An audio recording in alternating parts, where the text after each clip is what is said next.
안녕하세요. 잠정 실적 발표 시즌입니다. HLB는 2018년도에 판매관리비를 전년 대비 60% 가까이 줄이면서 흑자 전환에 성공한 적이 있다고 합니다. 필요하면 가혹한 다이어트를 해서라도 흑자 전환했다는 것이죠. 한번 그 당시 실적이 어땠는지부터 살펴보러 가보겠습니다. 2018년도 HLB의 당기순이익은 418억 9,475만 천원입니다. 당기순이익이 약 400억 원이니까 상당히 많은 이익을 냈습니다. 계속 적자를 내던 HLB는 어째서 이렇게 큰 수익이 났을까? 재무제표를 하나하나 살펴보도록 하겠습니다. 재무는 돈이나 재산에 관한 일입니다. 재무제표에는 기업의 재무에 대한 정보가 들어있죠. 자료화면은 2018년도 HLB의 개별 재무제표입니다. 연결 재무제표가 아니라 개별 재무제표입니다. 관리 종목 지정 문제는 개별 재무제표를 봐야 합니다. 순서대로 매출액, 영업이익, 당기순이익이 나와 있습니다. 이 중 가장 눈에 띄는 건 영업이익에서 당기순이익으로 넘어올 때의 숫자입니다. 1에서 41로 대폭 증가했죠. 약 41배입니다. 매출액, 영업이익, 당기순이익 순으로 숫자가 깎여 내려오는 게 아니라 갑자기 당기순이익에서 숫자가 커진 걸 보니 아마도 단기적인 이익이 있었던 걸로 보입니다. 이런 경우에는 일회성 이익이라서 연속성이 떨어지는 경우가 있죠. 우리는 이미 알고 있듯이 HLB는 다시 2019년도부터 적자 전환해서 현재까지 이어져 오고 있는 상태입니다. 자칫 잘못하면 관리 종목이 될 수 있는데, 그래서 최근 HLB는 흑자 전환을 위한 노력을 다시 하고 있는 것이고요. 여러가지 인수합병과 로열티 계약을 통해 이익이 발생할 수 있는 루트를 확보해 놓은 상태입니다. 과연 예상대로 흑자 전환할지를 지켜보는 것이 이번에는 핵심이라 볼 수 있겠습니다. 다시 HLB의 재무제표를 바라보면 아무리 흑자 전환이라고 하지만 400억 원이나 흑자를 냈다는 건 놀라울 정도입니다. 1억 10억 원으로 간신히 적자를 모면한 게 아니라 아득히 뛰어넘어서 제대로 흑자를 내버렸습니다. 과연 HLB는 어떤 식으로 이익이 났길래 400억 원이 찍히게 된 걸까? 2018년도 HLB 당기순이익의 대부분을 차지하는 수익의 정체는 바로 금융수익입니다. 약 300억 원입니다. 금융이란 돈을 필요로 하는 사람에게 자금을 원활하게 공급하여 경제활동이 지속적으로 이루어지게 하는 활동입니다. 금융은 금전의 융통이란 뜻으로 주로 이자와 함께 자금을 빌리고 갚는 행위를 일컫습니다. 금융수익이란 말 그대로 금융으로 벌어들인 수익입니다. 자본을 통해서 번 돈이죠. 영업을 해서 번 돈이 아니라 저축을 해서 번 돈이라고 볼 수 있습니다. 따라서 금융수익은 영업이익에 포함된 게 아니라 당기순이익에 포함된 걸 알 수 있죠. 금융수익은 예를 들어 금융상품으로 인한 이자와 배당이 있습니다. 그리고 평가이익이 있습니다. HLB 금융수익의 원천은 바로 평가이익에 있었습니다. 금융자산 평가이익이 300억 원이었습니다. 반면에 이자수익은 2억 원밖에 안 됩니다. 상대적으로 작죠.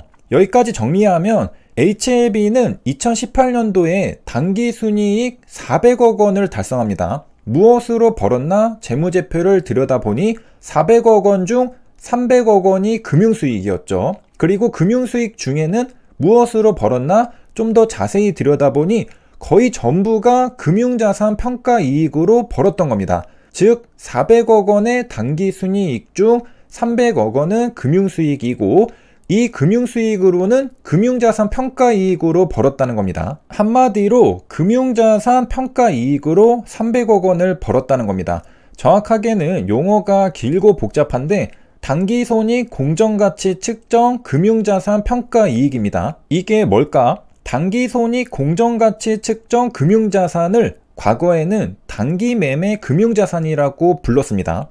현재는 개정을 통해 당기손익 공정가치 금융자산으로 명칭이 변경되었죠. 주로 매매로 인한 차익을 실현하기 위해 취득하는 금융자산으로 흔히 말하는 주식과 단기 채권이 이에 해당합니다. 이 카테고리로 분류되는 금융자산들은 가치 변동을 오로지 단기 손익으로 인식합니다. 그러므로 HLB는 2018년도에 투자를 해서 돈을 벌었다는 의미입니다. HLB가 가장 잘하는 방법으로 돈을 벌고 흑자 전환했던 것이죠. 단기 순이익을 흑자 전환시킬 수 있었던 건 구명정 사업도 아니었고 리보세라닙도 아니었습니다. 바로 HLB의 금융자산 투자였습니다. 이런 걸 보면 HLB가 여기저기 투자할 때 문어발식 사업을 한다고 걱정할 게 아니라 또 어디서 엄청난 평가이익을 가져오지 않을까 기대해야 하는 게 아닌가 싶죠. 그렇다면 이제 좀 더 자세히 들여다보겠습니다. HLB의 공정가치 측정 금융자산은 얼마가 있고 무엇이 있을까? 채무증권과 출자금으로 갖고 있습니다. 단기손익 공정가치가 유동자산으로 700억 원이 있습니다. 정체가 뭘까? 바로 관계기업인 HLB생명과학이 발행했던 5회차 및 7회차 전환사채였습니다. 그러니까 2018년도에 HLB가 보유하고 있던 공정가치 측정 금융자산의 정체는 L생의 전환사채였던 겁니다. 말이 어렵지만 정체를 알고 나니 모든 게 이해가 되고 시원하게 해결됩니다. 아무튼 다시 전환사채 이야기로 돌아와서 전환사채는 주식 전환하기 전에는 채권이므로 분류하기를 단기손익 공정가치 측정 채무증권으로 분류합니다. 나중에 주식 전환하면 그때는 아마도 단기손익 공정가치 측정 출자금으로 분류하겠죠. 발행금액은 얼마일까? 제5회차 전환사채 300억 원, 제7회차 전환사채 100억 원입니다. 도합 400억 원이죠. 이 400억 원이 취득이고요. 추가로 평가이익 단기손익이 300억 원입니다. 따라서 도합 700억 원이 공정가치 측정 금융자산으로 잡혀있는 것입니다. 평가이익 300억 원은 어디에서 왔을까? 전환사채 말고 다른 걸 들고 있는 건 아니니까 당연히 전환사채에서 왔겠죠? 제5회차 전환사채는 발행금액이 300억 원이고 제7회차 전환사채는 발행금액이 100억 원입니다. 그리고 전환사채의 전환가액은 각각 8,766원, 16,400원입니다. 이것도 리픽싱 된 겁니다. 5회차 금액이 크니까 8,766원을 기억하시면 편할 겁니다. 2018년도 HLB 생명과학의 종가는 17,300원입니다. 제5회차 전환사채의 전환가액이 8,766원이었으니까 주당 2배 정도의 수익을 낸 것이죠. 제5회차 전환사채 발행금액이 300억 원이었죠. 따라서 평가이익 단기손익이 300억 원이 찍힌 겁니다. 제7회차 전환사채는 전환가액이 16,400원인데 주가는 17,300원으로 큰 차이가 없어서 평가이익에는 큰 영향을 못 줬습니다. 그리고 금액도 작죠. 이렇게 취득금액과 평가이익을 이해해 보았습니다. HLB는 관계기업 L생의 전환사채를 취득했습니다. 5회차 300억 원, 7회차 100억 원이었죠. 그래서 공정가치 측정 금융자산의 취득이 400억 원이었던 것이고요. 리픽싱 후 L생의 주가가 올라서 평가이익도 보게 됩니다. 전환가액의 2배만큼 주가가 올랐습니다. 5회차 전환사채는 발행금액이 무려 300억 원이었죠. 따라서 평가이익도 300억 원이 됩니다. 그리고 뉴스기사에서 언급된 판관비 감소도 살펴보겠습니다. HLB의 흑자 전환은 판매비와 관리비가 대폭 줄었던 이유도 있습니다. 판관비가 2017년도에는 89억 원이었는데 2018년도에는 36억 원이 되었습니다.